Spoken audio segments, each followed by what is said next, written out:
Imagine standing in the middle of an endless stretch of the Great Plains. The wind is blowing.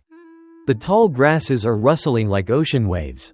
And in the distance, dark clouds are gathering. No one needs to tell you what's coming. The natives who lived here thousands of years ago knew when the sky turns blue-gray, when the birds suddenly stop chirping, and when the air becomes so heavy that it's hard to breathe. It's a sure sign that a tornado is brewing. Incredibly, for thousands of years, tribes like the Kiowa, Cheyenne, Lakota, and Comanche had no radar, no radio warnings, and no concrete shelters, yet they survived and raised their descendants on land that was once known as the storm-making machine of the planet. That said, their greatest strength is not their weapons, but their ability to adapt. We modern people tend to fight against nature. When storms come, we build dams to block the water. When the waves rise, we build seawalls. When hurricanes arise, we dig solid tunnels to take shelter. This thinking comes from the belief that humans can conquer nature. But if we look at the way indigenous people live, we will see a completely different philosophy. They do not try to fight nature, but learn to live with it. This is clearly shown in their knowledge of storm forecasting. They do not have pressure measuring devices, but they have eyes, ears, and sensitivity accumulated over many generations. A Lakota child is taught from a young age that when insects disappear unexpectedly, or when the sky turns a strange shade of blue, it is not a coincidence. It is a warning from nature. Adaptation, here, is not just a survival skill. It is a way of life. An attitude of accepting that humans are just a small part of the giant picture of the universe. Instead of trying to control everything, they learn to observe, listen, and adjust themselves to the situation. If we look at today's society, we have advanced technology, tornado warning systems sent directly to phones, and global meteorological forecast centers. But the number of people killed by natural disasters still exists. Why? Because many times, modern people believe too much in their invincibility. For example, before a big storm, instead of evacuating in time, many people still try to stay at home because they believe that brick walls and concrete roofs are strong enough. But nature is never something we can underestimate. Images of houses being torn apart by tornadoes in just a few seconds are clear proof. Meanwhile, the ancient indigenous people never thought that their huts were invulnerable. On the contrary, they proactively designed it to be easy to dismantle and move. If this land becomes dangerous, they immediately move. Adaptation through flexibility. That is something modern people often forget. One very interesting point is that the indigenous people do not see nature as an enemy that needs to be defeated, but as a strict teacher. A tornado is not only a danger, but also a reminder. Respect the surrounding environment. Be prepared for unexpected changes. What can we learn from that? First, observe and react quickly. No need for high tech. Sometimes just knowing how to read the signs of the earth and sky is enough. Second, be flexible in your choices. Do not cling to a place, a way of life, or a habit when it has become dangerous.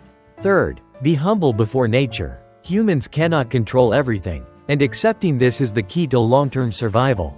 If we look more broadly, the concept of adaptation is not only about dealing with tornadoes, but can also be applied to modern life.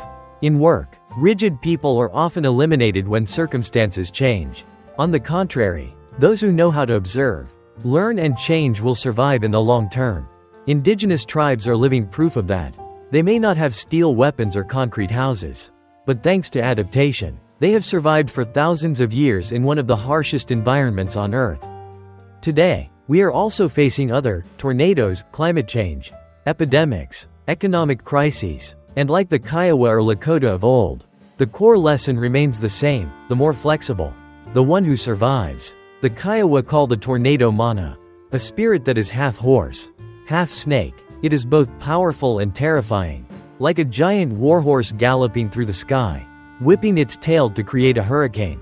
To them, the tornado is not a mindless meteorological phenomenon, but a living being with a spirit, capable of anger but also of being appeased by ritual and prayer.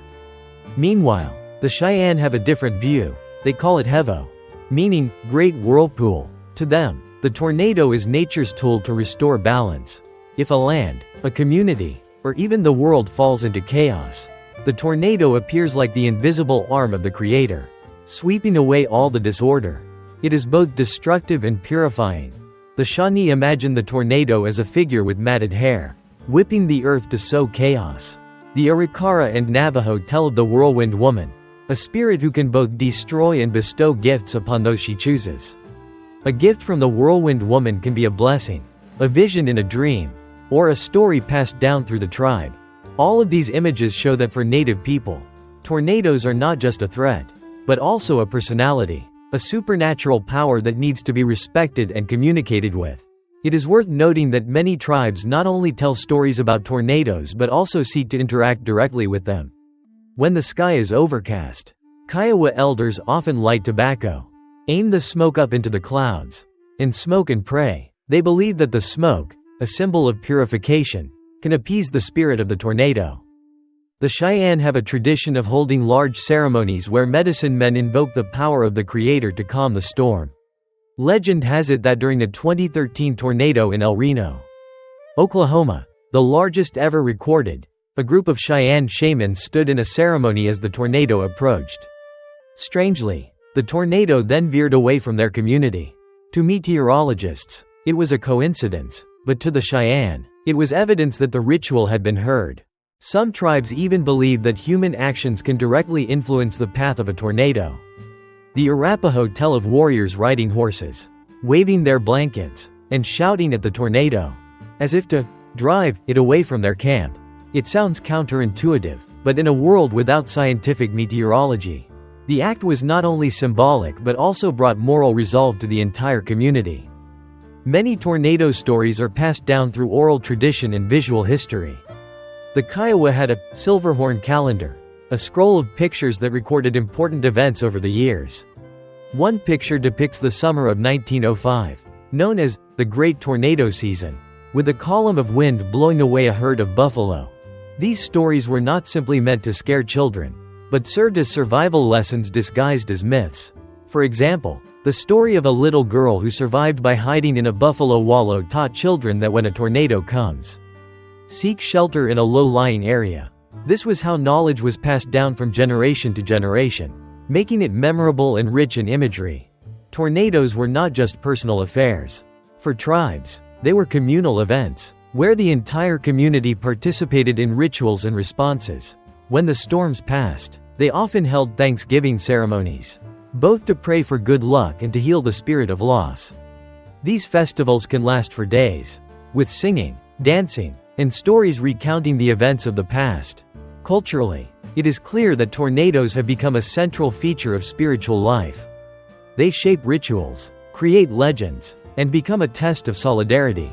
If a tornado wipes out a camp, it is not just a loss of material things, but also an opportunity for the community to demonstrate its resilience and shared faith.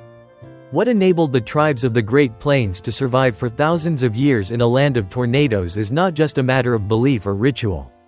A big part of it was clever architecture and practical survival skills. In a place where a single gust of wind could turn an entire village into a ruin, construction and adaptation were vital. Europeans who first arrived on the plains built square, sturdy, wooden houses, but in the face of a tornado, these houses were nothing more than piles of scrap paper. In contrast, the natives invented the teepee, a conical tent built with a wooden frame and covered with bison skins. At first glance, the teepee may seem simple, but it is actually a masterpiece of aerodynamics. The conical shape allows the wind to pass through it rather than knocking it down. The structure is light but sturdy, thanks to wooden poles tied together at the top, distributing the force evenly throughout the frame. When the wind picks up, the entire tent sways rhythmically, but it is very difficult to knock over. Another advantage is mobility. The entire tent can be dismantled in less than an hour. The cowhide rolled up and the wooden frame tied together, and loaded onto a travois, a simple cart pulled by horses or dogs. This allows the tribe to leave quickly if the area becomes too dangerous. While European settlers tried to hold on with heavy houses, the indigenous people chose to move flexibly, considering it a survival strategy. Not only stopping at architecture, the skill of choosing a location is also extremely important. The indigenous people clearly understand that although the riverbed has a lot of water, It is susceptible to flash floods during heavy rains. On the contrary, setting up a tent on a high mound or close to a strip of trees will be safer from strong winds. This knowledge is not accidental, but accumulated over many generations, passed down by word of mouth from old to young. Every decision to set up camp was based on experience, where the wind had blown, where it was well sheltered, where it was at risk of flooding. This was a survival map, not written on paper, but engraved in the collective memory. Before radar and satellites, the natives were meteorologists in the truest sense. They read the sky like an open book. A patch of green cloud, a familiar sign of a tornado. An unusual silence among birds, a sign of bad weather. They also noted small changes like a change in wind direction or a heavy atmosphere. The Comanche also paid attention to animal behavior. Horses became restless. Swallows flew low. Ants moved densely. All were signals. Instead of waiting for sirens, they listened to nature, an early warning system that we rarely pay attention to today. When a tornado suddenly struck, the tribes had no concrete shelters to hide in. Instead, they made use of what nature had to offer. Buffalo wallows, depressions in the ground where buffalo herds roll, became safe hiding places. Soil ditches, ravines, or riverbanks were also common shelters. Some tribes even used buffalo hides as emergency shields. They spread the hides. People lay underneath them, and weighed them down with heavy rocks, minimizing the risk of being blown away by the wind or hit by debris. Of course, this method could not withstand the sheer force of nature, but in many cases it saved lives. In addition to architecture and shelter, tribes were also notable for their ingenuity in rebuilding after storms. A broken tent pole could be quickly replaced with cottonwood. Torn hides were patched with buffalo sinew. Even storm debris was put to good use. Broken wood was turned into poles. Strange rocks into tools, or sometimes, objects distorted by the wind were kept as talismans from the spirit of the tornado. They turn what is left after the disaster into a part of their lives, not letting it go to waste, nor letting fear become meaningless. Survival skills are not found on paper, but in stories. Children are taught that ants lining up is a sign of heavy rain, or that when the sky is a strange blue, they must find a low shelter. These lessons are linked to games, to myths, to make them easier to remember. In that way, knowledge is never lost. Each generation inherits the experience of their ancestors, and then, in turn, they pass it on to their children. In the lives of the Great Plains tribes, legends are not just stories to tell around the fire. They are a treasure trove of survival knowledge wrapped in mythical clothing, where each image and each character carries a profound moral lesson. One of the famous legends of the Kiowa people tells that Manaya, the spirit of the tornado, was so angry that it blew a herd of buffalo up into the sky. Tiny black dots whirled into the clouds like birds being swept away by the wind. For children, the story makes a strong impression. Tornadoes can destroy not only homes, but also the tribe's greatest source of livelihood. The lesson is clear: always be vigilant, because carelessness can cause the entire community to lose its food. The Lakota people also teach about a young man who disobeyed his elders and tried to set up camp in the riverbed because he thought it was sheltered from the wind. As a result, a flood and whirlwind swept everything away, taking his life. The story is told and retold as a warning against arrogance. Those who disregard nature will pay the price. Many tribes have created myths to personify the tornado, turning it into a severe teacher.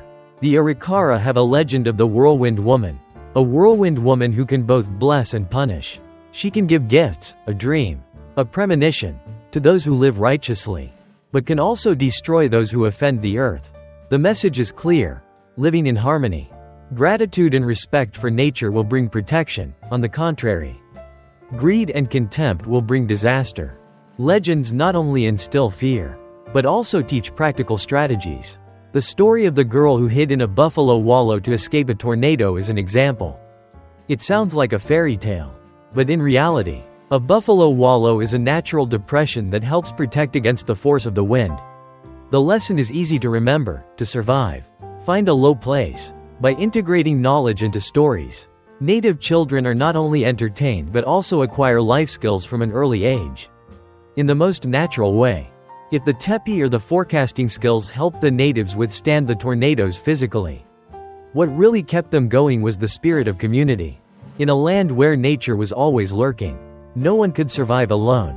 It was solidarity that became the foundation of all survival strategies. When the sky darkened and the wind began to pick up, no one in the camp acted alone. Men immediately reinforced tent stakes. Women gathered children to safety, and the elders guided the young to shelter. Each had a task, but all shared the same goal: to keep the community safe. If one family lost all their belongings in the storm, other families would share food, animal skins, or tools. The Lakota called this Wakantanaka, the spirit of sharing, considering helping others as important as protecting themselves. No one was left behind. After a tornado, the scene can be chaotic: tents torn apart, buffalo scattered, food lost. But as soon as the sky clears, the community immediately joins together to rebuild. Men search for buffalo, women mend tents, children collect firewood or stones to rebuild camp stakes. More importantly, they also hold communal rituals, praying, singing, recounting what happened. This is not only a religious activity but also a way to soothe collective fear, helping the whole community regain its spirit after loss. Community spirit extends beyond the tribe. When one group suffers heavy losses, neighboring tribes may share buffalo meat, animal skins, or provide temporary shelter. Archaeology shows that in many areas, artifacts from different tribes have been found together, evidence that in harsh times, tribes put aside their conflicts to survive together. When most of us think of a tornado, we immediately think of destruction: homes torn apart, cattle flying into the sky, people lost in an instant. But for many tribes on the Great Plains, a tornado is more than just a destroyer. It is also seen as a symbol of transformation, of a force that both destroys and regenerates. The Lakota people see tornadoes as a spiritual sign. In vision quest ceremonies, where young men fast and spend days alone to seek guidance from the gods, seeing a tornado is considered a great omen. It can be a message that a person's life is about to change, that they will have to take on a new responsibility in the community. Just as a tornado clears the ground, they believe it can also clear old barriers in the soul, opening a new path to maturity. A boy becomes a warrior. A young man becomes a shaman. All can begin from the moment they see a whirlwind in the sky. In Cheyenne culture, the tornado is called the Great Whirlpool, a tool for restoring balance. If a land or community is in turmoil, the tornado will appear to disrupt it, and from there, a new order will be created. This mindset transforms the storm from a disaster to an inevitable, but acceptable, natural process. This is a profound difference from the modern view. Instead of seeing the tornado as an enemy, the natives see it as a cycle, where destruction and rebirth are two sides of the same coin. The tornado in native culture is a reminder that change is always unexpected and uncontrollable. It forces people to be humble, flexible, and willing to let go of the old and start over. If a village is wiped out, the community will build a new camp. If an old life is wiped out by the tornado, it is an opportunity for a new beginning. This message goes beyond a story of survival. It becomes a philosophy of life. Change is inevitable, but it can be turned into an opportunity for growth. For the Great Plains tribes, the tornado is more than just a fury from the sky. It is the ultimate symbol of transformation. It destroys and renews, it frightens and empowers. In this way, they approach the tornado not with terror, but with reverence, a reminder that change is inevitable in life, and survival depends on whether we dare to embrace it.